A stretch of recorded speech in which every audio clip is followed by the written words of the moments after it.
Ladies and gentlemen, welcome back to the Front Row Access Podcast. I am your host, Steven Russo. Hello, I'm Anthony. And it is Anthony.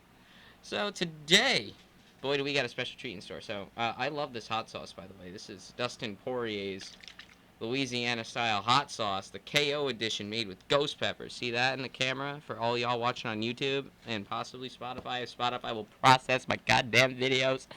But, That shit's good. This shit goated right here. Go and pick yourself up some right now. Nah, don't worry, this isn't sponsored yet. We're working on it. We're working on it. Dustin, hit us up.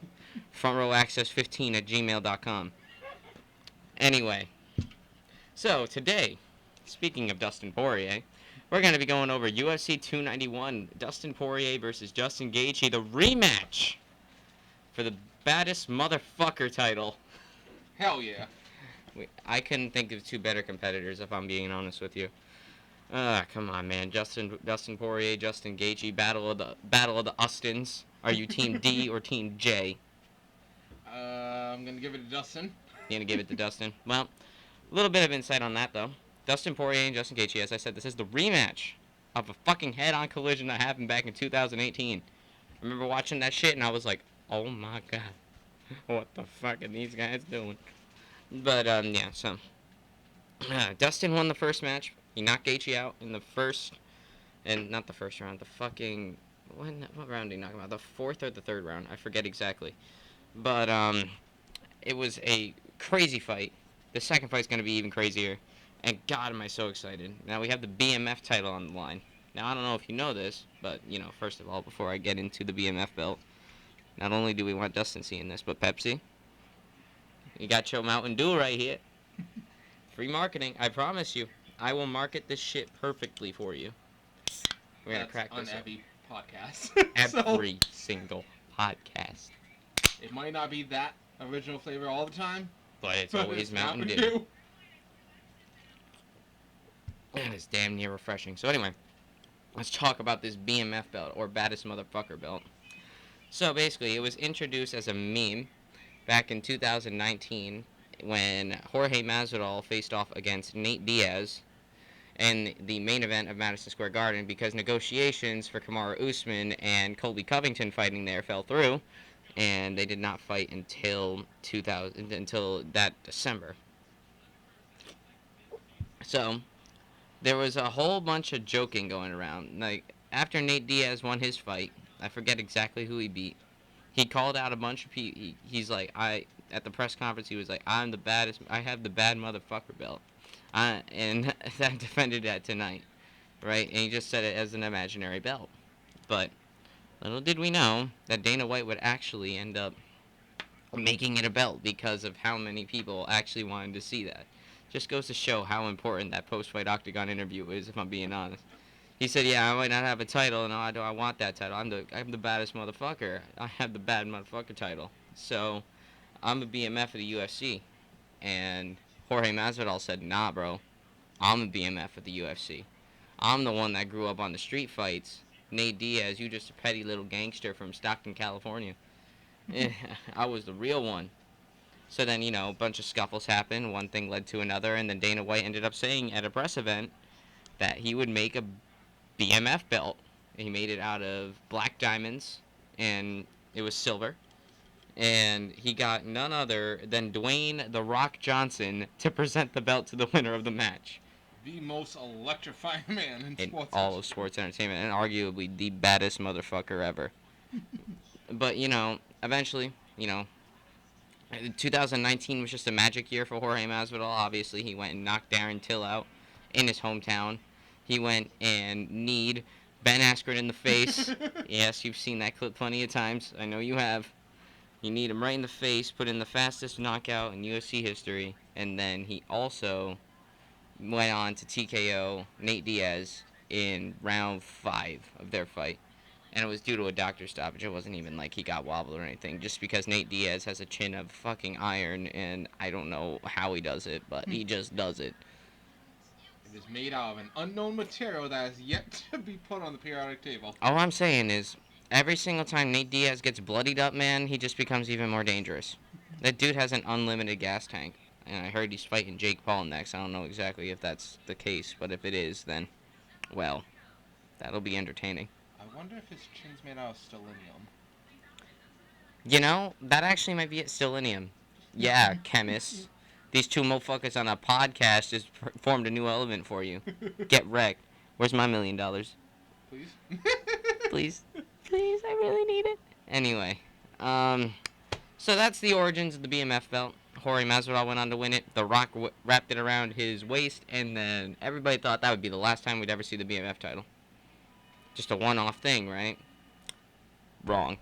Absolutely wrong. Now, with Jorge Masvidal retiring earlier this year, after he faced off against Gilbert Burns, That creates a vacant belt spot. and guess what? Dana White saw a money opportunity, and he said, "Money? Cash, you say? Cash, you say? Let's put the BMF title on the line." And it's just shocking, though. Dana White released the announcement that the BMF title would be on the line between Dustin Poirier and Justin Gaethje the same day that Francis Ngannou said that he was going to go and box Tyson Fury. Almost as if Dana White was trying to one up Francis Ngannou right there. Just maybe. But anyway. He feels better about him leaving his contract. No. No. What are you talking about? Anyway, so that's how Dana White went about it, and I honestly can't think, like I said earlier, I can't think of two better motherfuckers to be fighting for this than Dustin Poirier and Justin Gaethje. Guys, I don't know if you can tell, but I'm rooting for Justin Gaethje. You don't say. I'm rooting for Justin Gaethje. I love no, I'm fucking kidding. If you actually believe that, you're stupid. I don't think anybody did, but in case you didn't know, I'm Dustin Poirier all day. Dustin Poirier is my favorite fighter. I mentioned it before. I'm heavily biased towards him. So, take my commentary as you will with that.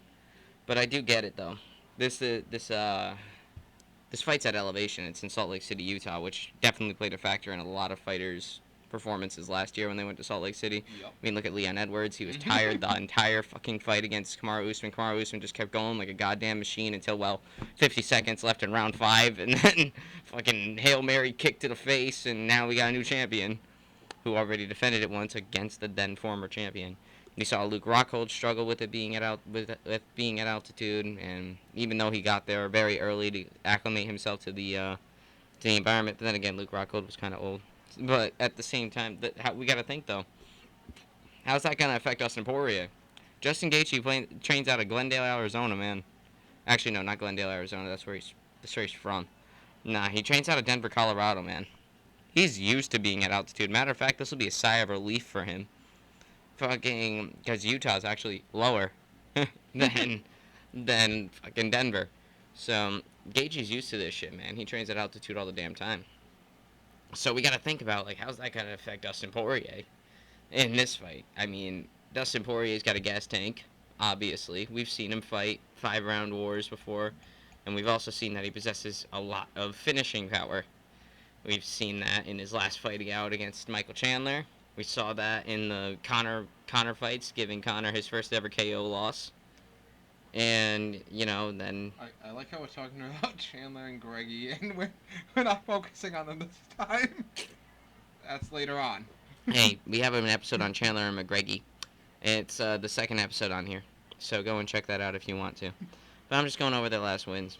We've seen finishing power out of both of these guys. I mean, Gaethje has the left hook from fucking hell. And then Poirier is just an all-around pretty good fighter. And,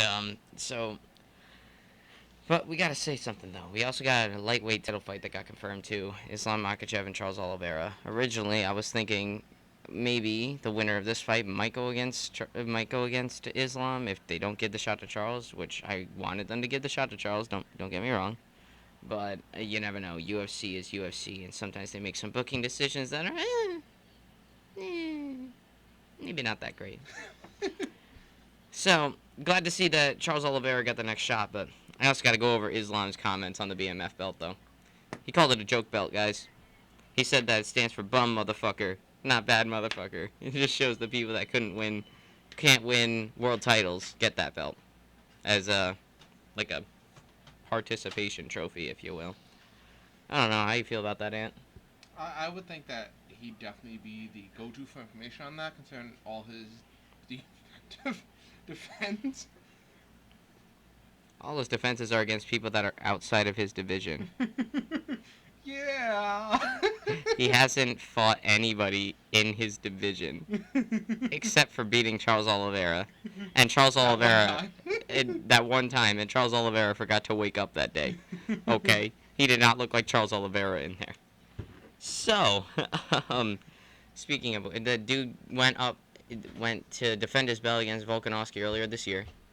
Obviously, our prediction was mega wrong. Yeah. We said Volk was gonna do it. Volk looked really good in the fight. He looked tremendous. You can even make an argument that he won the fight, but It's arguable, and I think that the longer that match would have gone on, the more it looked like Volk would have had it. mm-hmm. On the note of Makachev, so it's if you can't tell by the looks there, Dude got his ass kicked. uh, we're kind of not rooting for him. No, Charles, please finish Just him. a little bit. I know you already beat Dustin in the past, but still. And I'm newer to the sport than these guys, and I remember Oliveira's earlier fights before Makachev and before he got his belt stripped, unfortunately, how much the rest of my family rooted against him just because they didn't like him. But when he went up against Makachev, All of a sudden, we switched. the side switched like that. Well, you see, I'm sick of Dagestani's ragdolling all my favorite fighters.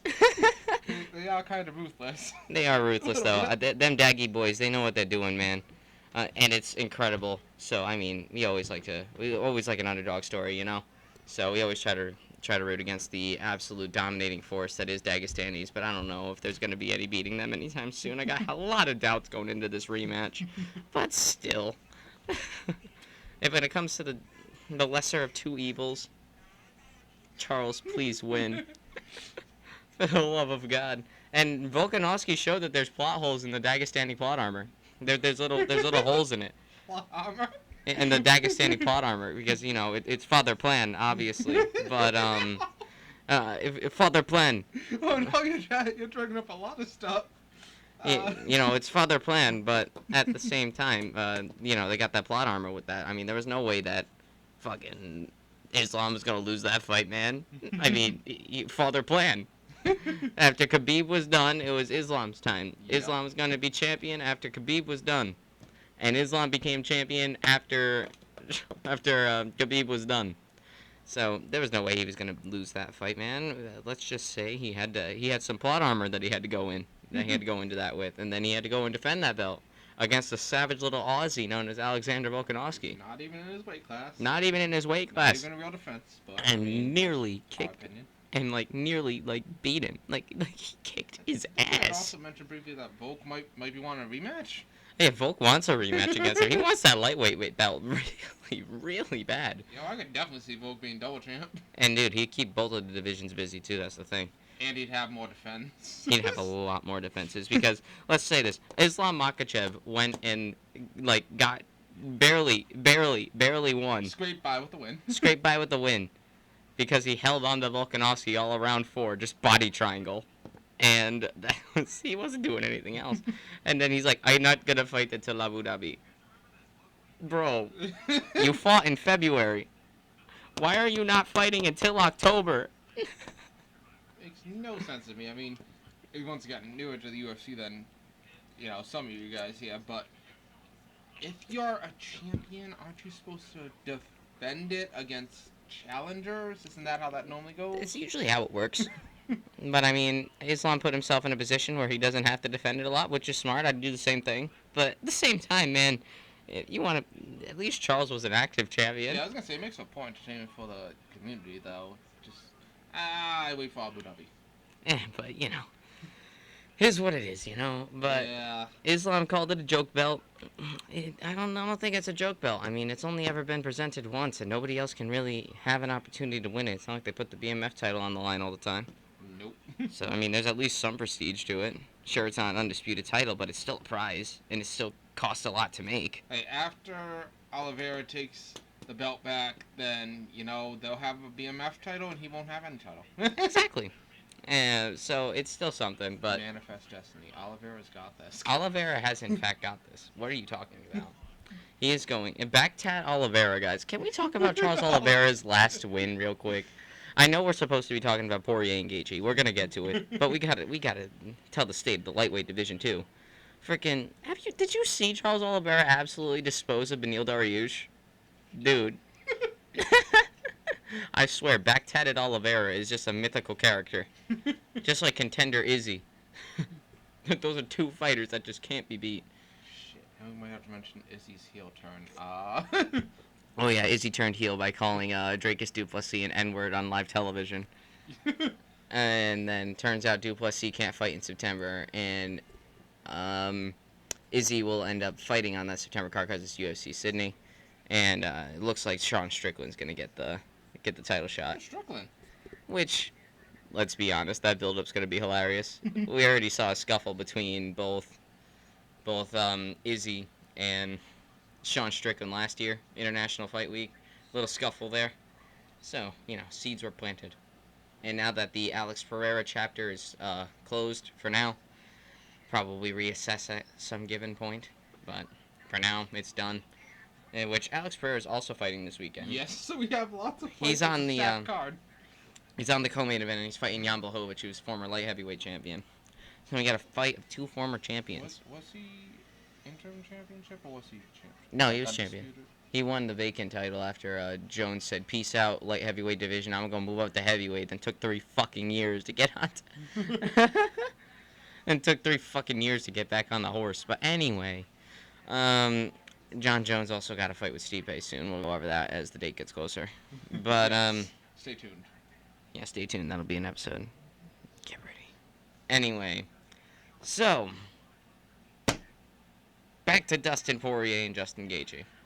So, not only do we have an absolute banger of a main event, the rest of that card, super duper stacked. You guys ready to hear some of these fights on here? Ready? So we got Poirier, Gaethje main event, obviously. We got Jan Blachowicz, Alex Pereira co-main event. We got Stephen Thompson against Michelle Pereira. And then we have Tony Ferguson versus Bobby Green, Michael Chiesa versus Kevin Holland. And then that's the main card. That's the main card, guys. They cannot tell me that's not a freaking awesome card. We got Holland. We got Tony Ferguson. We got Stephen Thompson, Jan Blachowicz, Alex Pereira. It's crazy. And then we have a banger main event between Gaethje and Poirier. Look at the prelims, though. We got Gabriel Bonfim, who's absolutely been ripping shit up lately, against Trevin Giles, who's also been ripping shit up lately. We got Derek Lewis on the prelims, too. He's fighting Marcos Rodrigo de Lima. Yes. But I think Derek Lewis needs this win, man. If he doesn't, really does. If he doesn't, I think he's done. He will always live in the memories. Well, let's see if he can get back in that spotlight. His balls was hot. You will always be remembered. And let's see, we have Roman Kopylov and Claudio Ribeiro. Another pair of two guys that I've seen fight before, pretty good. Jake Matthews and Darius Flowers. I've seen Jake Matthews fight. I don't know about Darius Flowers. Then even the early prelims, guys. The featured early prelim is CJ Vergara and Vinicius Salvador. I don't actually know too much about those guys, but we're assuming they'll put on a good show, though. Exactly. And we also have Matthew Semmelsberger. I know him. He's been pretty good lately against Uros Medic. Then we have Miranda Maverick going against somebody. I don't know. Google's being weird, guys. I don't know. You can see, fucking hell. Would you focus when it's not gonna focus? But we have Miranda Maverick, who's absolutely a killer, and she's fighting somebody. I don't see it. 34, 12 wins, 4 losses. I can't see who it is, but we'll see. But regardless, from top to bottom, we got some pretty good names on there and promising prospects. That main card is something to die for. So I'm gonna go over all the fights, but of course, we have to go in most depth for the main event here. The rematch, Dustin Poirier and Justin Gaethje. Let's see. So, after both Gaethje and Poirier are coming off of wins. Poirier's submission victory over Michael Chandler at UFC 281. I was actually present for that one, so I bought this hat. It was an awesome night of fights. It was a crazy fight, and I can't believe I got the pleasure to see it live. And Dustin Poirier, Michael Chandler. That was a great fight. Poirier ended up coming out with the win. Rear naked choke in the third round, which is absolutely like poetic as fuck. Since he lost his last fight prior to that against Charles Oliveira by rear naked choke in the third round, and then he comes back and wins his next fight with a round 3 rear naked choke. So it's just poetic as fuck. Anyway, so then we have Gaethje. He's coming off of a win, uh, off of Rafael Fiziev, the Azerbaijani machine known as Rafael Fiziev. Dude with unlimited gas tank and absolute finishing power, and Gaethje made him look silly. Uh, I mean, he did lose the first round, but the other 2 rounds were completely Gaethje. So, and Gaethje showed some evolution in his game, using his jabs a little bit more, using his distance a little bit, because if he let Rafael Fiziev get in, that little tank, then, let's just say, it would not have been too good for him if he got in too close. Probably not a fun night for him. No, it wouldn't have been Might good. have ended a bit differently. It might have ended a little bit differently, but, we saw Gaethje utilize a jab, and he fought behind the jab and made that his primary weapon in the last couple of rounds, which is complete evolution from what he would do before, because Gaethje's known to just, look what he did against all of his other people. I'm just going to go in there and I'm going to fucking try to end your bloodline with a left hook. Like, dude just comes in there. He's, like, swinging. Oh, like, dude's got so much power, but, I mean, I can't blame him for loading up and going like that, because, like, shit. If you got cinder blocks for hands, obviously, I'd want to fucking drive my cinder block hand into your jaw. But, Gaethje, he uses a lot of hooks, a lot of uppercuts, a lot of, like, very damaging punches usually. And then, of course, his leg kicks. Well, we can't talk about Justin Gaethje without mentioning the calf kicks. That's how he nearly beat Dustin Poirier in their first fight. Because Gaethje will, like, rip your legs apart, then he'll move into your body, and then he'll just throw a left hook at your brain, and then you're knocked out. Like, that's just how Gaethje works. And, The Gaethje style. and I mean, Gaethje's a wrestler, too. Like, the dude grappled. The dude was a wrestler in college. I don't know if he ever won a tournament, but he definitely did wrestle NCAA All-American wrestler. And he had a plaque. I think he might have actually had a podium finish. I don't know. But, like, the dude's a wrestler, but he uses it in reverse. It's kind of weird the way Gaethje uses his wrestling. He uses it not to bring you to the ground, but to stay on his feet. And I've noticed this a couple of times in his fights, especially the one against Michael Chandler, where he fucking somersaulted through one of Michael Chandler's takedowns. And, like, Chandler had him up. Like, picked him up, was about to slam him, right? And Gaethje said, nah, I'm a somersault through this shit. And he somersaulted through that shit. Only a wrestler would know how to somersault out of something like that. And, it's just been... And the reason why he didn't get taken down by Charles Oliveira in their fight was because of his counter wrestling. I mean, the reason why he ended up getting knocked down and choked out was because, let's just say, Charles Oliveira's got some mythical power himself. He just becomes a second person. He's got that dog in him. He's truly got that dog in him. As much as I hate to admit it, but it's irrefutable. it is irrefutable. Dude has that dog in him, and I want him to beat Makhachev and get his belt back. But if he don't, I'm a huge Oliveira fan. He loves Oliveira. I'm all for it. And the only reason why that I've never really rooted for Charles is because I've been salty because he beat Dustin Poirier for the past, like, 2 years. Now I'm starting to come around to him. He's growing on me a little bit.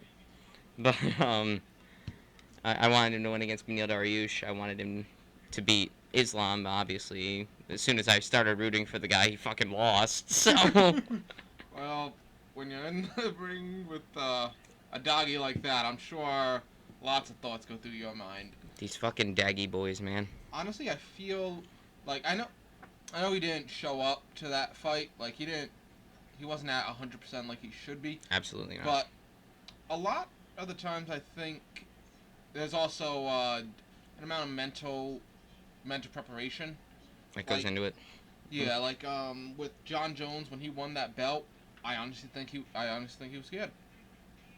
You think Cyril Gane was scared? Yeah. He was on back foot. You were there. You heard me. I'm like, he's on it. The second it started, immediately falling to back foot. I'm like, he's scared of him. This isn't good. Yeah, because, like, the whole time, like, yeah. Yeah, I mean, it's John Jones, yes, and John Jones gets to you, but I think that makes some fighters slip up when they have it in them to win, and I think that's what happened with Oliveira too. Yeah, and plus, let's not forget to mention that he was like widely loved all of 2022, 2021, and then he's going into a hostile crowd, and people don't like him because they want Islam to win, which understandable. He's the Second hometown coming of boy. Khabib. It's the homecoming and the second coming of Khabib. So obviously they're gonna want Islam Makhachev to win the fight.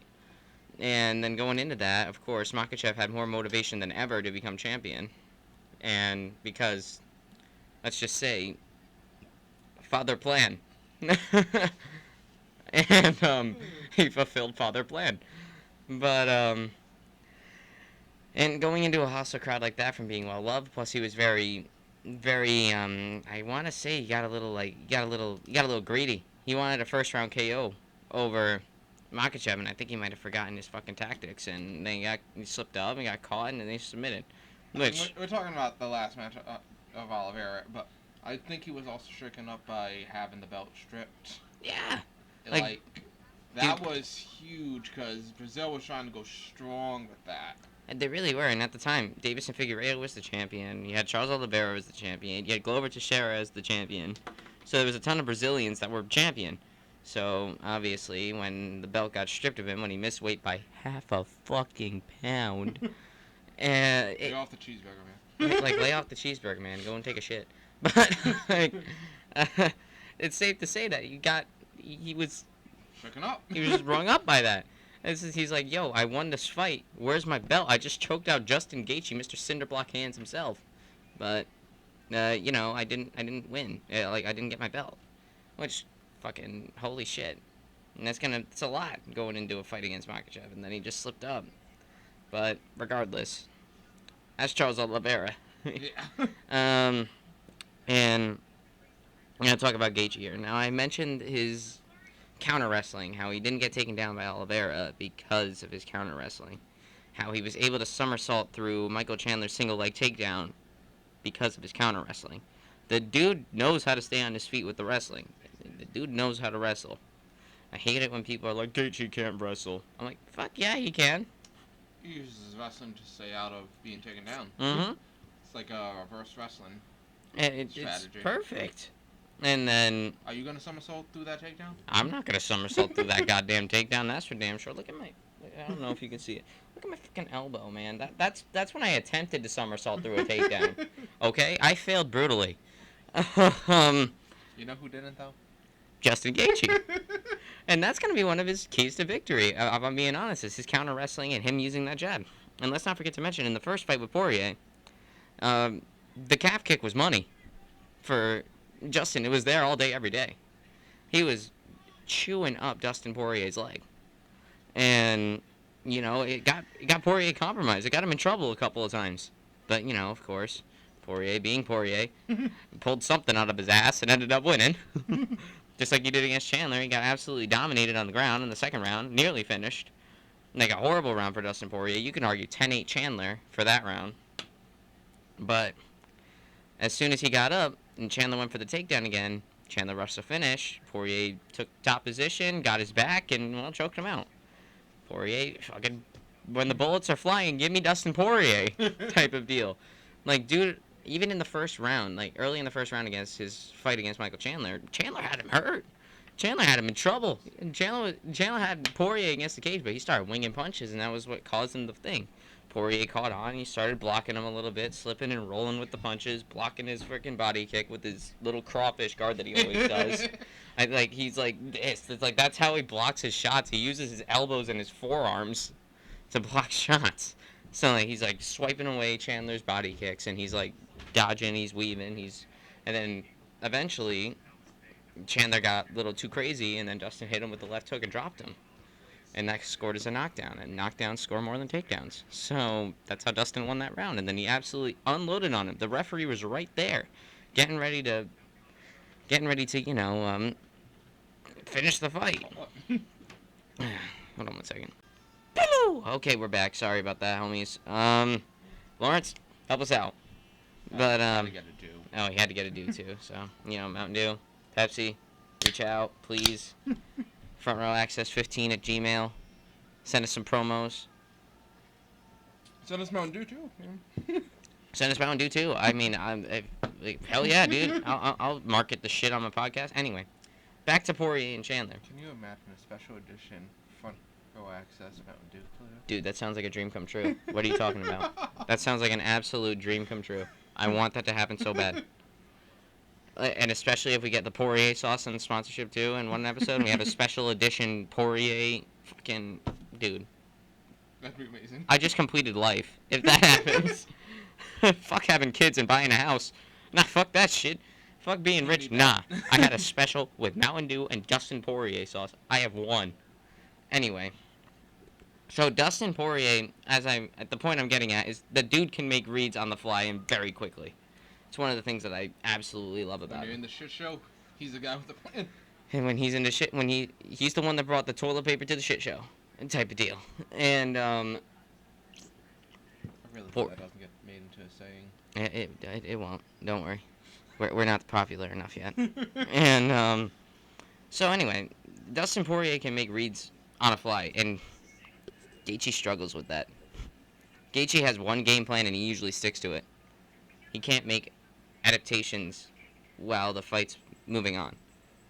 He just sticks to what he knows, which is tremendous strategy, by the way. Very disciplined, very impressive, but you have to be able to readjust when you have to. Like, did he expect Michael Chandler to go and shoot for a takedown? No, but I mean, he did react. But if he didn't have that wrestling experience, then he's fucked. But that's the thing with Poirier. Poirier is great under pressure. Gaethje, he's good too, but not as Poirier is called the diamond for a reason. I was gonna say not as diamond strong. Like, you know how a diamond's made? Heat and pressure, and that's when he shines. So with Gaethje, I think what he needs to do is he needs to keep those calf kicks up with Dustin Poirier. That's for sure. He had success in the first one. He compromised Poirier a bunch of times. And then, of course, he's got deadly power. He's got deadly power. The dude will end your bloodline with one punch. He is not shy when And he is not shy. Like, dude is not afraid to get into a fucking train wreck. And neither is Poirier. But if Gaethje needs to trust on his power, believe in his counter wrestling, and calf kick the shit out of Poirier if he wants to win this fight. And, you know, that was money for him.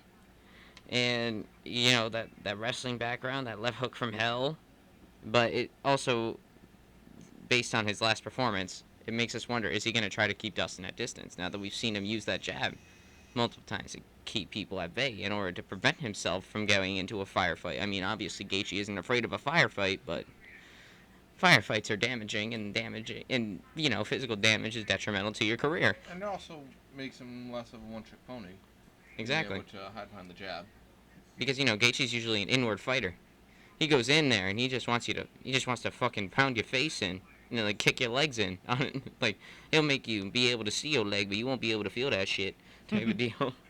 So that's what he needs to do. I mean, maybe he can keep Dustin at bay with that jab and get calf kick, jab and calf kick, jab, calf kick, and that'll keep Dustin at bay because Dustin's always better when he's the guy going forward.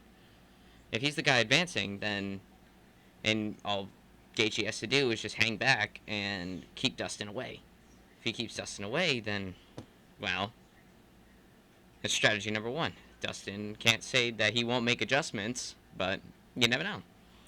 But I think that's like your main path to victory with Gaethje. But Dustin Poirier, on the other hand, he has a win over the kid. He knocked him out. He's going into this. I mean, obviously, it was 5 years ago. They're both completely different fighters these days, but it's just Dustin has a win over the kid. Dustin's power is tremendous. It's just as good as Gaethje's. And the thing with Poirier is the dude is powerful, he's fast, and he's accurate. I have not seen any more accurate boxing in the UFC out of any other fighter except for Dustin Poirier and maybe Peter Yan. Peter Yan and Dustin Poirier are probably the most accurate, fast, and powerful boxers in the UFC that I've ever seen. And yeah, Poirier especially, the dude's significant strike land rate I think is at like 53%. So that's very accurate. I think Gaethje's is at about 43, because I mean Gaethje tends to go wild because he's Justin fucking Gaethje. But if you look at all of that, then let's see. I'm actually looking at Dustin Poirier's stats right now. Okay, ESPN, fucking load. Sorry about this, guys. Technical difficulties. Please stand by. Please wait. System processing. Okay, so I cannot find striking accuracy for this, which sucks. But I can definitely tell you that much, is that he's a very accurate striker. And And we've also seen how records and whatnot can hold that shadow over you. I think that when Izzy lost his title, he was afraid. mm, It definitely has an effect. having a loss over having a guy that facing up against a guy that you've lost to before. I mean, think of how Poirier was when he went against Conor again. Obviously, Conor disposed of him like that in their first fight. Made Dustin look like he wasn't even a contender. Like, obviously, bet your ass he was pretty scared of McGregor, and he even went and lost the first round. I mean, like, McGregor won that first round in the rematch. And I think it's safe to say that Dustin Poirier was definitely feeling the effects of having lost to this guy before. What's the case for Justin Gaethje? What's the case for Izzy when against Alex Pereira for the first time in MMA after knowing that this guy knocked him out and won over him 2 other times, and then beat him and eventually beat him in that fight in his own realm in the MMA game? And then what is he going to think of going into that fourth fight? Obviously, he was very motivated. We saw him walk out, but there's nothing. I mean, especially in that third fight, you could tell he was nervous. Here comes this guy. He just exploded onto the scene like a second ago, and now he just took your title from you. I mean, obviously, it's going to get a guy mad, but then how do we know that that's not Gaethje? Gaethje's like, yo, this guy beat me 5 years ago. I'm going to go in there. I'm fucking killing him now. Like, or will he have the same? It just depends on the mental preparation for Justin Gaethje. And like I said, he's probably going to have the advantage when it comes to, being at altitude and all that. Dustin Poirier, he trains out of Florida, guys. That's not very far away from sea level. I think a full 12 feet. But and then how do we know how Dustin Poirier is going to react to the environment that he's going to be in? But if we're going to go over Dustin Poirier's keys to victory here, he needs to know that he beat this guy before. That he has beaten this guy before. He has bested him. He needs to know that he's fast and he's accurate. He's accurate in his precise striking. I mean, every single thing he throws. And then, I mean, Poirier's got mean leg kicks too. That's how he beat Conor. And then, Poirier has to know he's got fast hands, that he has a W, and that he has the same amount of power as Justin Gaethje. Maybe not the same. Gaethje has cinder blocks, but Dustin Poirier's got boulders, type of deal. He's got boulders on his hands. Gaethje's got cinder blocks on his hands. It's very, very minor difference in power, but they're both very powerful guys. But here's the one thing that I think Dustin has over Justin Gaethje: Brazilian Jiu-Jitsu. Dustin Poirier has fantastic jiu-jitsu. Absolute fantastic jiu-jitsu. I mean, sure, if you compare it to the likes of Charles Oliveira, it's not as good. But then again, Charles Oliveira is Charles fucking Oliveira. I'd say, like, in my mind, the different tiers of martial arts, you can be good, you can be expert, and all that. Like, they can both be called experts, but of the two, I'd say that Oliveira is a specialist. Oh, for sure. Like, I'm not discrediting what people can do with their black belt, Brazilian Jiu-Jitsu. Not discrediting any of that, but I just think there's another tier, and that's specialists. And that's Charles Oliveira. Those are scary. And Charles Oliveira, Damian Maia, those are probably the only specialists that we've ever seen when it comes to Brazilian Jiu-Jitsu in the UFC. Nobody can compare to those guys. And Dustin Poirier, though, has fantastic Jiu-Jitsu. Absolutely stellar. I mean, you saw what he did to Michael Chandler. He submitted a wrestler. Now, sure, Gaethje's got that wrestling advantage and that counter wrestling, but what's he going to do if Dustin gets his back? We saw Chandler struggle with Poirier on his back. And Poirier submitted Chandler off his back. Charles Oliveira couldn't. But that just goes to show how far Dustin's come as far as his jiu-jitsu is concerned. I'd say a big difference between Dustin 5 years ago and Dustin now is jiu-jitsu. The dude has definitely learned how to submit people. And you saw he finished Chandler off his back. Chandler's a stellar wrestler, former champion. That's nothing to scoff at. The dude's a former champion, Bellator, should I say.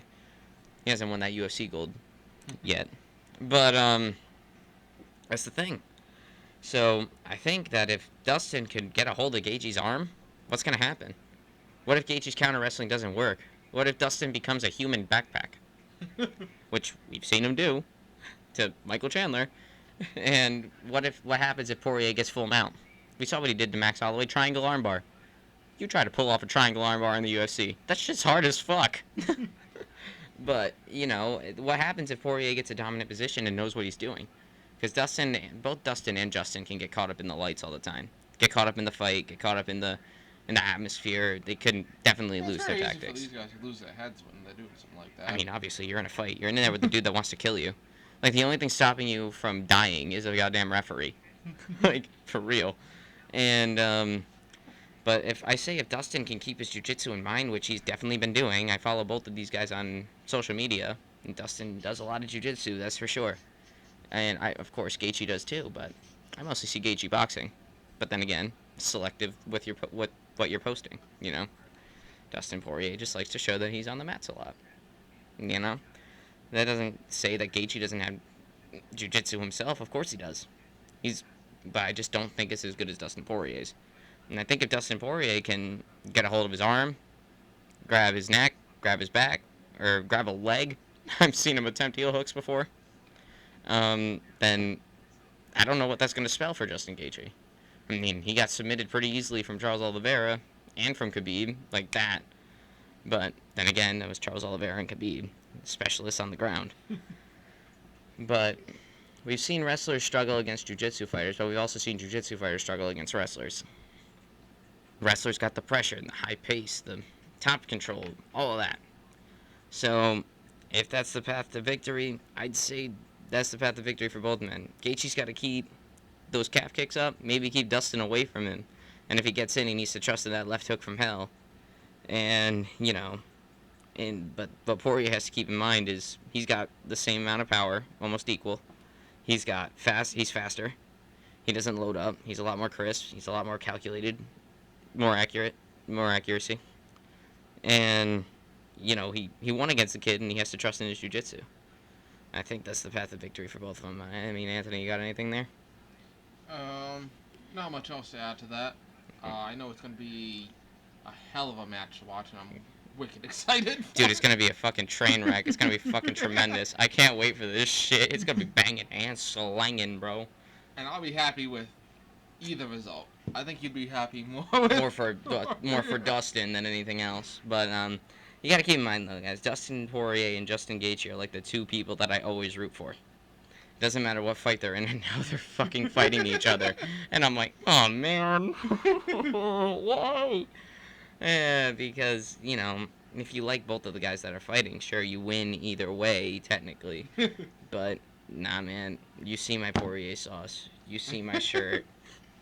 Obviously, I'm going to want Dustin Poirier to win this fight, and I'm going to say that he can do it. Darn, I had you pegged for voting Gaethje. Huh? I had you pegged for voting Gaethje for this. Yeah. But I will say, though, it's going to be tremendous, and somebody's going to get finished. So I got to say, just a couple of predictions for the fight is all we got left for the main event. Anthony got one? I know, it's tough. It's very tough.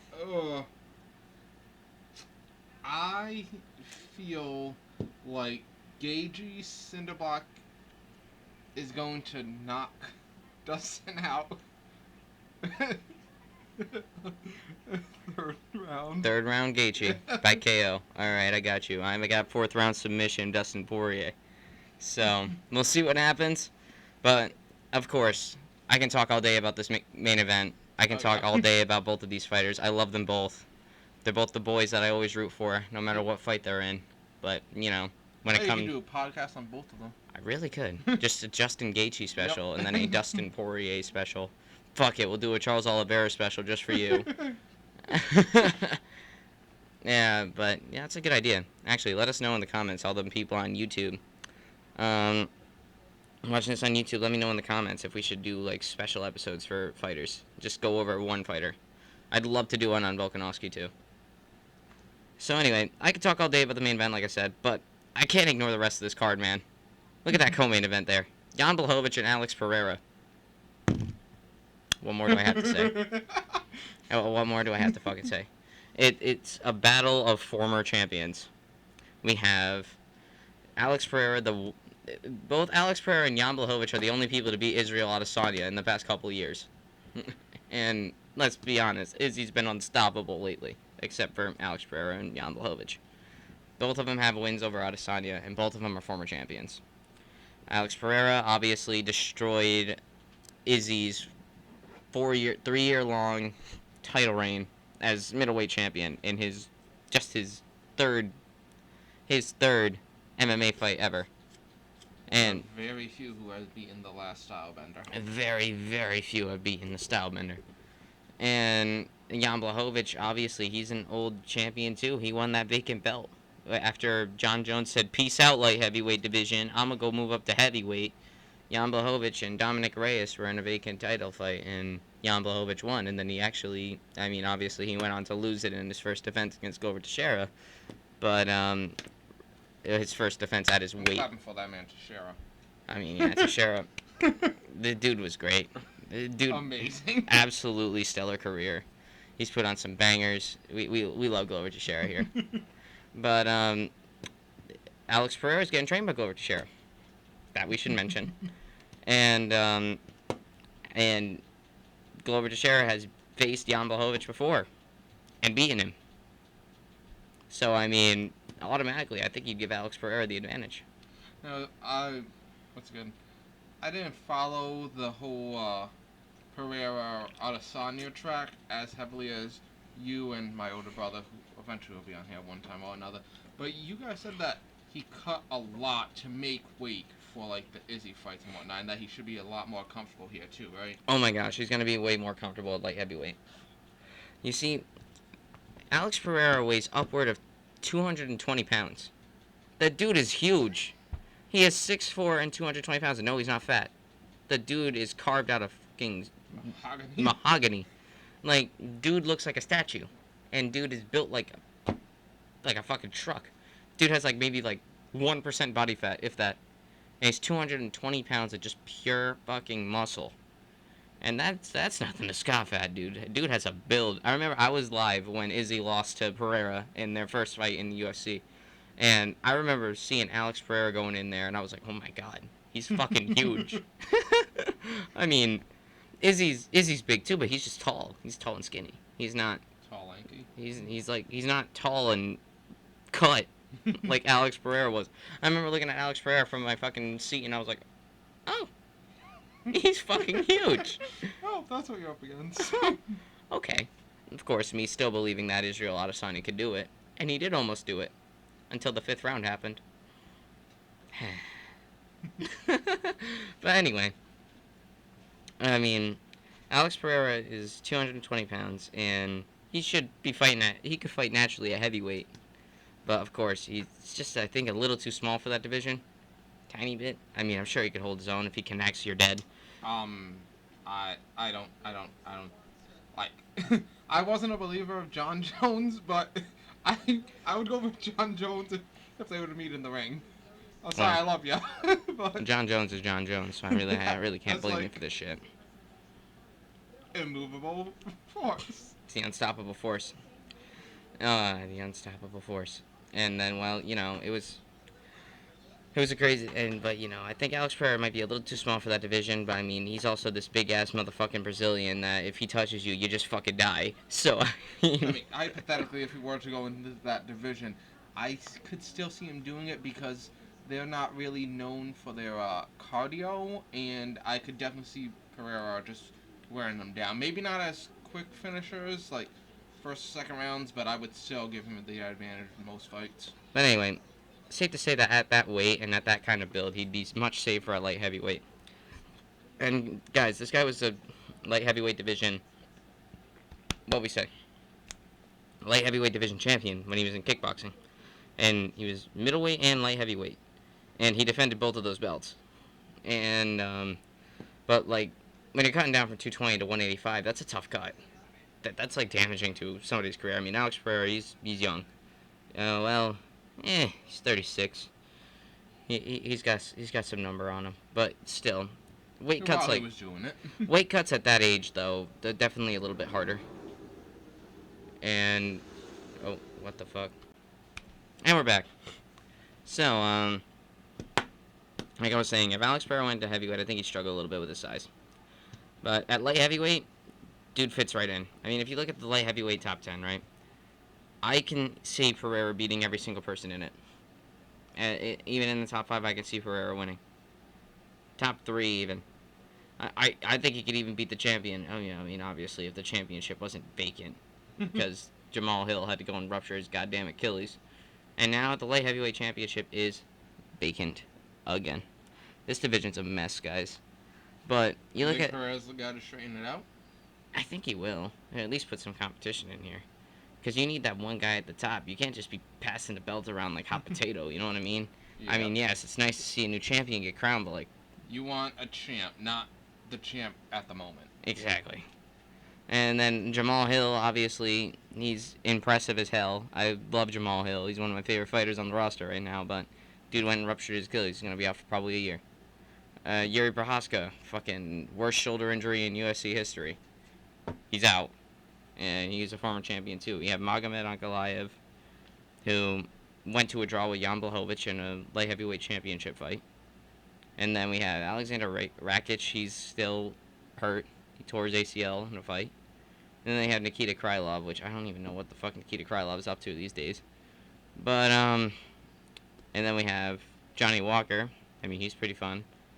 Fun guy. He always does the worm whenever he gets into the octagon. He's amazing. But, Anthony Smith, he's old. He doesn't got much left in him. Volkan Ozdemir, I have not seen him fight at all this year, I don't think. If he did fight this year, I missed it. Whoops.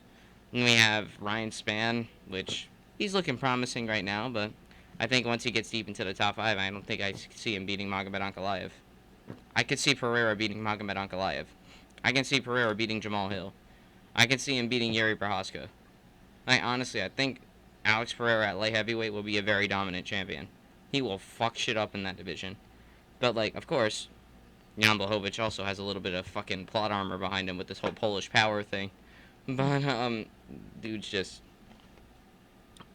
built, too. And he's a former champion, and that's nothing to scoff at. He beat Dominic Reyes, who at the time was the most dangerous light heavyweight outside of John Jones. But after that John Jones loss, Dominic Reyes hasn't been the same since. At all. He's been doing nothing but losing. He lost to Jan Blachowicz in the title fight, got knocked out. He lost to Yuri Prohaska in a title eliminator, got his ass knocked out. He went up against somebody else, I can't remember who, got knocked out. And then he went up against Ryan Spann back in November, got knocked out. The dude has been on a down spiral ever since losing that close decision to John Jones. A lot of people scored it in favor of Dominic Reyes because he won that fucking fight. Anyway, very close, but I personally think he beat John Jones that day. I've gone back and I've watched the fight plenty of times, and I think he beat John Jones. But, obviously judges swayed in John Jones' favor, and it is what it is. And now Dominic Reyes hasn't been the same since. If I showed you Dominic Reyes recently, and I told you that he went tooth and nail with John Jones just 3 years ago, you wouldn't believe me. You'd call me stupid. He's had such a fall from grace. It's terrible. But, he was the promising prospect, and I don't want that same kind of downfall to happen to Pereira, if I'm honest. Because, look at Pereira. He's got about the same steam right now. Everybody thinks he's going to be this ultimatum dominant champion, and what happens if he loses to Jan Blachowicz? What happens if that knockout from Adesanya changes him forever, right? And I like Pereira. Don't get me wrong. I like him. I think he's very impressive. But obviously I like Izzy more. But Izzy connects more with me. But Alex Pereira is nothing to scoff at. He's good. He's a good fighter, and I can't deny that. Matter of fact, I was actually okay with him being champion when he beat Adesanya. I was like, I'd like to see him against Robert Whittaker. I'd like to see him against Marvin Vettori, but of course that didn't happen because Izzy said "fuck you" and knocked him out. But yeah, and indifferently. Exactly. So tough to say what Alex Pereira is going to do exactly, but the dude looks promising at light heavyweight. I honestly think he could fuck that whole division up with just how much he went tooth and nail with Adesanya, and how he's beat him 3 times, and like nobody beats Adesanya, not even Robert fucking Whittaker, and not even fucking Marvin Vittori. He's a good fighter too. Not fucking Jared Cannonier, who has the most power out of anybody in the middleweight division, because dude used to be a heavyweight. Yeah, what is Cannonier doing? Cannonier just I don't know. He won against Strickland.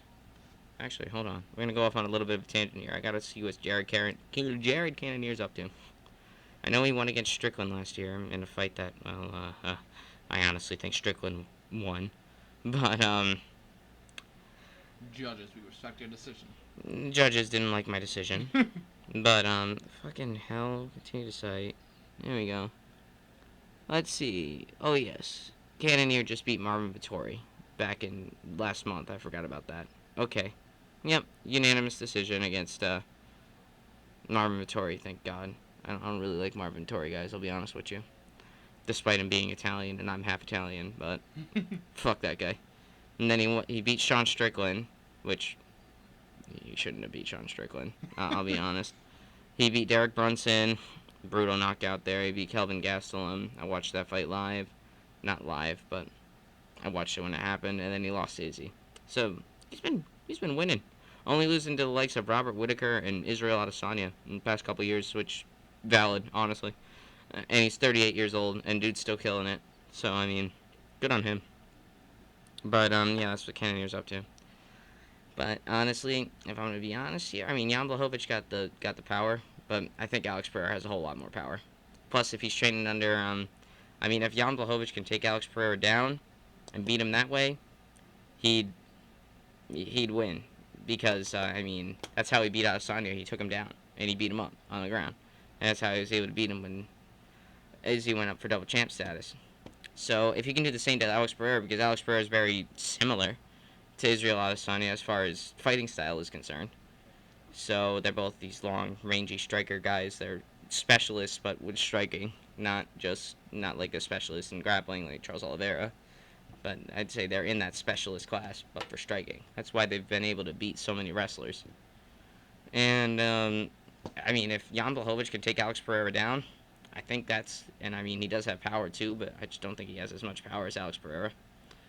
But you gotta keep in mind though, Alex Pereira has been training under Glover Teixeira, who has some of the best jiu-jitsu ever, and some of the best wrestling, some of the best grappling, and boxing, like in like pressure boxing, like that's what Glover Teixeira did best.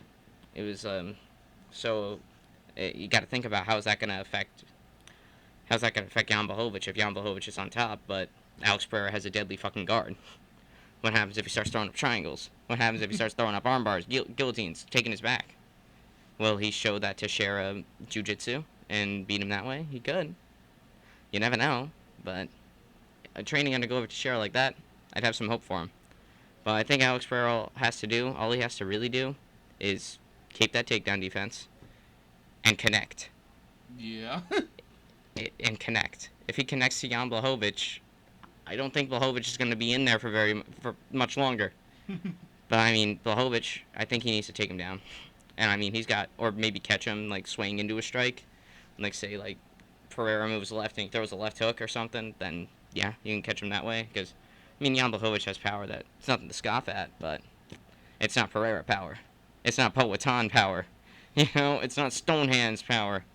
So I think all Alex Pereira has to do is just do what he normally does: tear apart the legs, take down defense, and connect.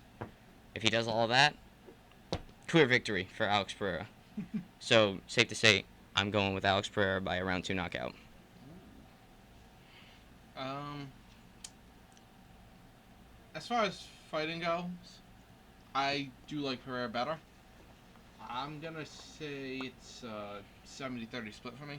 70-30 split. Yeah, 70% chance that Pereira just dominates. But I'm not gonna just say Jan isn't capable of winning this to that strong of a magnitude. No. I think that he can do it. It will just be it'll be a big challenge for him. Huge challenge. But We saw him face Israel Adesanya. He was a heavy underdog going into that, and he won. So we can never count out Jan Blachowicz. Dude's got some Polish armor on him. He's got a whole country on his back. Poland loves Jan Blachowicz. But what's your prediction for the fight? Pereira knockout. Give it a little longer than you. You say round 3? Yeah. Yep. All right, so we don't got that much to go over. I'm only gonna go over his last 2 fights in the main card. I'm not gonna really go over much about the. Except that we're rooting for Derek Lewis. Hell yeah, Derek Lewis, go get that win. Go eat as much Popeyes as you can. Fuel yourself up for this shit. But that's all I'm gonna talk about with the prelims. But next up, we got Stephen Thompson and Michelle Pereira. Stephen Thompson's one of my all-time favorite fighters. I fucking love the guy. I don't like his commercial. He doesn't like his commercial. I don't like his commercial either. I don't like his commercial either. But but the He Jose played it to death. I'm sorry, man. but the Jose Cuervo commercial for the tequila that he did with Kevin Holland, that shit was hilarious. Okay. And that commercial was a lot better than the Wonder Boy Fitness program. But Wonder Boy Fitness program. Sponsor us? Sponsor us? Yeah, I love Stephen Thompson. I'd love that. And maybe invite me down to South Carolina. I'd love to learn some of your techniques. Come on, man. I do some martial arts myself, but I go to a local gym. I don't have a big, fancy gym. Also, shout out New England Taekwondo. Love you guys. That's my gym right there. But, Stephen Thompson and Michelle Pereira. I think this is anybody's game, if I'm honest with you. Both of them are past their prime. Both of them are... Actually, not Michelle Pereira. Michelle Pereira's a promiser. Stephen Wonder Man Thompson. I mean, he just won a decision against Santiago Ponzinibbio back in May of 2022, and he beat Andre Fiallo, which it's something to scoff at. But we're gonna look at Stephen Thompson real quick. Dude's been struggling a little bit lately. He is 40 after all, and he's been in the game for a very long time.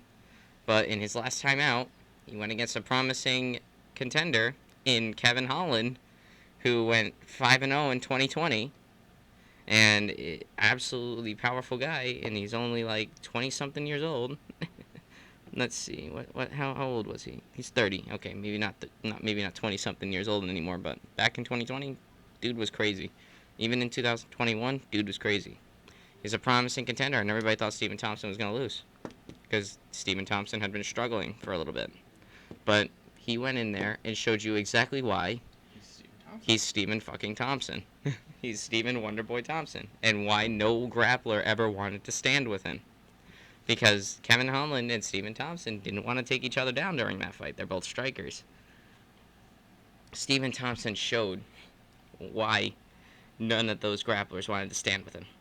The dude put on a clinic against Kevin Holland, who was 29 years old at the time. 29 years old, approaching the prime. He was going to get ranked. He was looking like a promising contender at welterweight. And Stephen Thompson said, "Nah, that's funny. Oh, you think just because I'm old I'm not going to kick your ass?" Dude went in there and kicked his ass. Absolutely obliterated him. I don't even know if Kevin Holland won a round. Maybe round 1. But regardless, Stephen Thompson's last time out, man, was fucking phenomenal. And it showed us that he still got it. And it showed us why nobody's ever wanted to stand with him. He's also one of those specialist strikers.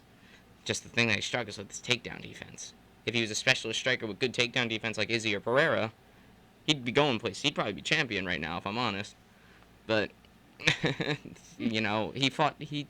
but even when he was in his prime, he took frickin' Tyron Woodley, who was the most dominant champion in the welterweight division in a long time since GSP. And also a wrestler. He fought to a draw with him, and some people could argue that he won. So, I mean, Stephen Thompson is nothing to scoff at, and then I love the way he fights, though. I love his karate stance. I love that he, fights in a traditional martial arts stance, and he makes it work. And you don't ever see that shit working in UFC. It takes a special kind of fighter to do something like that and fight like that. Like Conor McGregor did it back when he was good. Before he was rich. Before he was rich, should I say? But don't worry, McGregor, I still love you. We do. We still love you. We're glad you got that win. We're glad you got that win on the Ultimate Fighter. Honestly, It must have been rough. I want you to win the Ultimate Fighter, but I don't know how it's gonna go with you these days. So I mean, but I want you to beat Chandler, but I don't know what you're gonna do. Please give me something to hold on to. I love you, McGregor, but like, please give me something here. But anyway, Stephen Thompson, GSP, and Conor McGregor are the only people that really went in and like actually showed that somebody can use that traditional martial arts stance to their advantage. And if Stephen Thompson just keeps his takedown defense up, man, he could stay around for a little while longer. But let's not forget to mention though, he also struggled with people on the ground. He lost to Gilbert Burns back in 2021. Gilbert Burns was there? Gilbert Burns was there. Oh, wow. And then he lost to Bilal Muhammad in 2021. He had a rough 2021. But let's not forget to mention he beat Jeff Neal in 2020. So, I mean, and then 2019, he did pretty good too. He beat Vicente Luque, but then he lost to Anthony Pettis. But then again, he lost to Anthony Pettis. Anthony Pettis always found some kind of way to throw some kind of dynamic 360, 740 fucking tornado kick and fucking won the fight. But, like, the thing is, Stephen Thompson was winning that fight, that entire fight, until a fucking Superman punch off the cage happened. Who the fuck saw that coming? Nobody. And that's what Anthony Pettis did. He was known for being that really, really, really dynamic striker. Just like he'll be doing just traditional combos, jab, cross, hook, maybe a little leg kick, but then all of a sudden he'll do like 540 jumping, spinning, fucking heel kick, and then all of a sudden, oh fuck, okay, looks like I just lost the fight. I was waiting for that, and you're giving me this. Yeah, and then he'll go back to being all nice and traditional. Then all of a sudden he'll do a fucking Superman elbow off the damn cage. And that's how he beat Stephen Thompson. And he got him good. Like, Anthony Pettis got him bad. That was the first time, like, Stephen Thompson got, like, KO'd in that fight. But, then again, it's Anthony fucking Pettis. The dude's unpredictable as shit. But... The unpredictable thing is how unpredictable he is. Mm-hmm. But now, going into this, both of them are coming off of wins, both Michel Pereira and Stephen Thompson, but we gotta look at their records real quick. Stephen Thompson's been in the game for 10 plus years, and his record's 17-6. That's a pretty good record, and all of his losses were to a couple of good grapplers in 2021. And then we look at Michel Pereira, 28-11. The dude's 28 years old.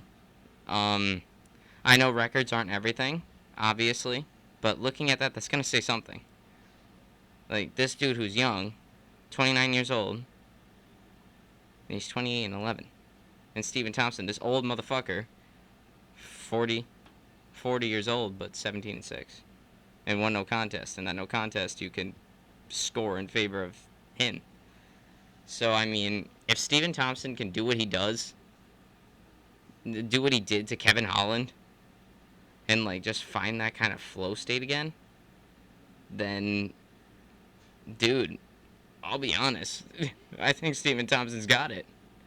But, of course, we gotta look at Michel Pereira. We gotta look at his grappling. He is from Brazil, after all. He trains at Overcome Academy. Now, he's a striker.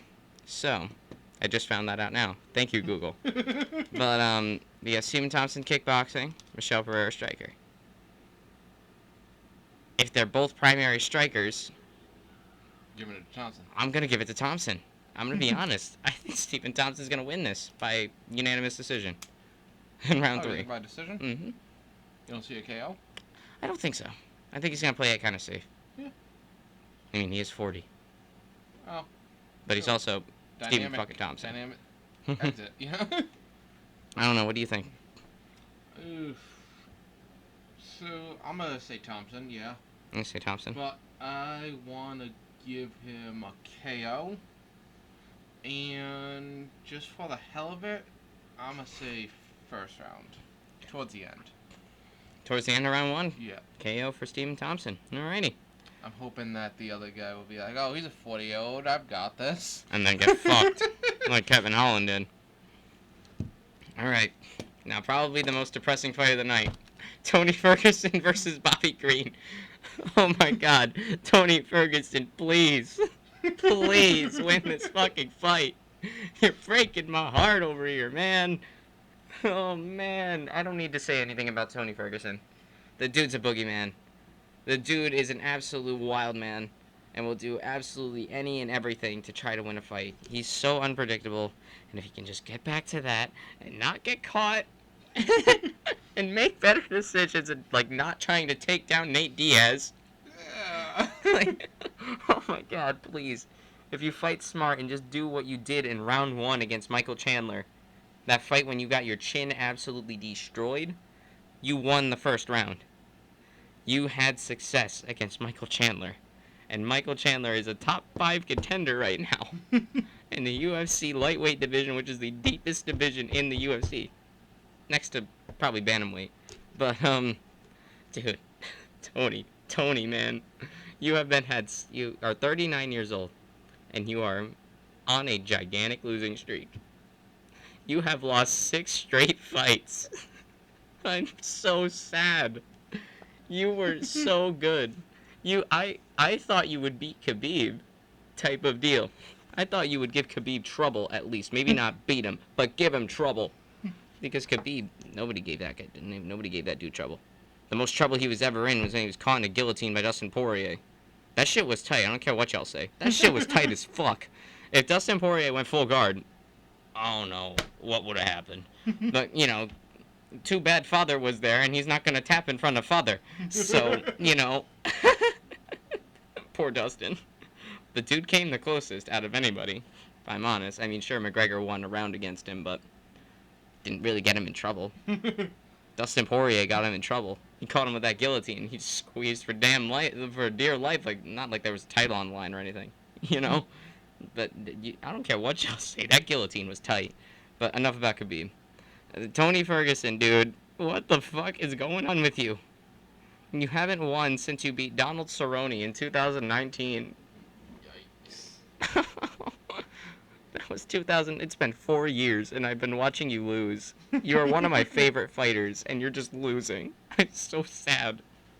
Please, for the love of God, win. Justin Gaethje absolutely annihilated you. Charles Oliveira killed you. Beneil Dariush put you in the deepest heel hook I've ever seen. You lost to Nate Diaz. Not to scoff at Diaz or anything, but you lost to Nate Diaz. The biggest coin flip fighter of them all is Nate Diaz. I guess he just happened to get heads that day. But you lost to Michael Chandler by knockout of the fucking century. Which, that was an awesome knockout. Michael Chandler, shout out to you for that shit. But Tony won the first round. He looked so promising, and he was winning against Nate Diaz. Then he decided to take Nate Diaz down for whatever fucking reason and got caught in the guillotine, and then he tapped. So sad. I'm so sad. And Bobby Green is also the biggest coin flip fighter ever. Like, I'm surprised he didn't, watch Bobby. I'm gonna look at Bobby Green's most recent wins, right? I'm gonna look at Bobby Green, right? He lost to Drew Dober and Islam Makhachev. And his last couple fights, which that's nothing to scoff at. I mean, you lost to some pretty good guys. You lost to the champion. You fought the champion. Sure, the champion fucked you up and made you look like you didn't belong in there with him. But you still made it there, and you still fought him. And then you lost to Drew Dober.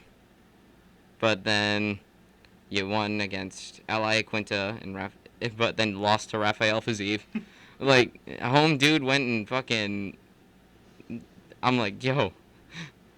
Bobby Green is one of the most coin flip fighters ever. Like, knowing him, he'll go and he'll fucking beat Tony Ferguson and it gets submitted by, like, Clay Guida or something.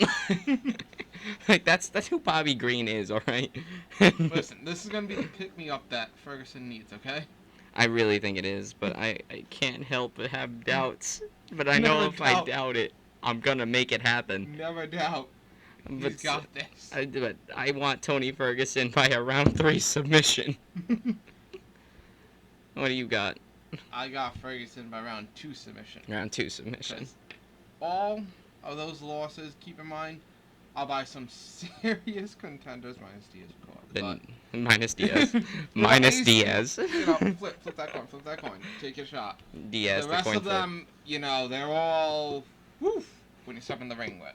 Yeah, I mean, Charles Oliveira, Beneil Dariush, fucking Justin Gaethje. They're Like, all fighters you don't want wanna to fuck have with. to be in the ring with. It's like legit. So, God damn it, Tony Ferguson. Win, please. I'm begging you. Don't make me cry again. Alright, and then we're gonna go over the last fight of the night. And then we're going to let you guys go because I know my last couple of episodes have been very long. I apologize. I'm trying to keep this under an hour and a half. So it looks like we're going to get there. So here we go. We got Michael Chiesa versus Kevin Holland. Kevin Holland's back at welterweight again, as he should be. I think he's much better at welterweight than he ever was at middleweight. Sure, he went 5-0 in 2020 at middleweight. But I think he's better at welterweight. He's faster. He looks stronger at welterweight, and he's fighting Michael Chiesa. Michael Chiesa is 35. Kevin Holland is 30. Michael Chiesa is ranked, I believe. Let me check the UFC rankings real quick. If it'll load for you. If it'll load for me. So, what I'm saying is, what the fuck? Where's the rankings? Fucking rankings. Go to welterweight. Here we go. So where is our friend? Where's our friend? Where is he? I know he's ranked. Hold on, Michael Chiesa, number 12. So, if Kevin Holland wins this fight, he's gonna make it into the top 15 at welterweight. Yep. After fighting for contendership in welterweight against Stephen Wonderboy Thompson, who was ranked number 7 or 6 at the time and got fucking slapped by him. Michael Chiesa hasn't been winning much lately. His last win was against Rafael dos Anjos in 2020 on January 25th. But he's lost to Sean Brady and Vicente Luque. But he did win against Neil Magny. But then again, that's Neil Magny. And now this is his first fight going into it. Kevin Holland. I don't know, but I've been talking up a storm about Kevin Holland lately. The dude is good. He lost to Khamzat Chimaev and lost to Stephen Thompson, but then again, he lost to Khamzat Chimaev and Stephen Thompson. Yep. So, I mean, those are good guys. Ain't nothing Both to are great scoff at. fighters. Nothing to scoff at, dude. If you told me to step into the ring with Khamzat, I would not do it, even if you paid me. I would literally say, with these guys that we've just mentioned, that Ferguson and that Holland have lost to, those guys they lost to would probably beat a good 85-90% of the division. Exactly. It just wasn't in the cards that day. It just yeah, but then again, he won in 2022 against Tim Means by a submission, but then he lost to Khamzat. Obviously, he lost to Stephen Thompson. Got slapped by Stephen Thompson. Unfortunately, he did hit in one of his fights. It went to a draw. He accidental headbutt, couldn't continue. But then he lost to Marvin Vittori, which nothing to scoff at. He's Marvin Vittori. And he lost to... He's got quite a bit of Mussolini in him. Quite a bit of Mussolini in him. And then he lost to Derek Brunson. But let's not forget to mention his 2020, where he beat Ronaldo Souza, one of the greatest jiu-jitsu fighters at the time. Charlie Ontiveros, another good guy. Submitted him. And then Darren Stewart, Kevin Holland. Kevin Holland won. He beat Joaquin Buckley. You know, the highlight reel of the UFC with this goddamn spinning back kick that I've seen 9,000 times over. But, I mean, you've seen Masvidal's flying knee. About 10,000 times over. He beat Anthony Hernandez, and the dude is good. And he beat Cowboy Oliveira in 2022. Which he's a great fighter legend of the sport. Beat Tim Means, then he lost to Khamzat and Steven. But that's okay. He lost to Khamzat and Steven. And then he just fought UFC 287, and he beat Santiago Ponzinibbio. So, I mean, he's back in the win column. And Michael Chiesa hasn't been winning as much as Holland has lately. Sure, Holland has a couple losses on him, but so does Michael. Not as much as Michael Chiesa. And honestly, if Kevin Holland can do what he normally does, use his range, use his long reach, use everything to his advantage, and even use his grappling skills that he's developed over time, he can totally beat Michael Chiesa, and I see him doing it. I see him making quick work of him.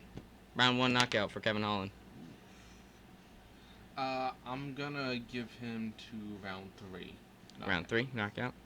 Alrighty, guys. So that's UFC 291.